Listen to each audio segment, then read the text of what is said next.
कोकणातील प्रत्येक अपडेट जाणून घेण्यासाठी आजच माझे कोकणच्या सोशल मीडिया प्लॅटफॉर्मला लाईक, फॉलो आणि सबस्क्राईब करा।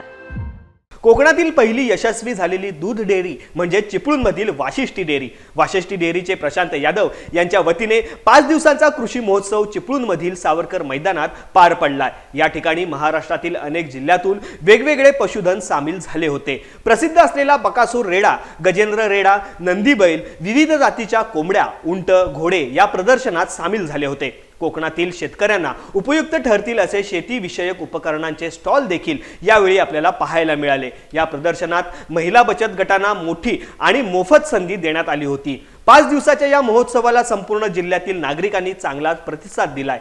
दर सायंकाळी असलेल्या सांस्कृतिक कार्यक्रम प्रेक्षकांना मोहून गेले। मराठी बाणा आणि मी मराठी या 2 भव्य कार्यक्रमांनी प्रेक्षकांची मने जिंकली। वाशिष्ठी डेअरीतर्फे आयोजित या कृषी आणि पशु प्रदर्शनाला चांगलाच प्रतिसाद दिल्याबद्दल मुख्य प्रवर्तक सपना यादव यांनी सर्व शेतकरी, पशु मालक, स्टॉल धारक इत्यादी सर्वांचे आभार मानलेत।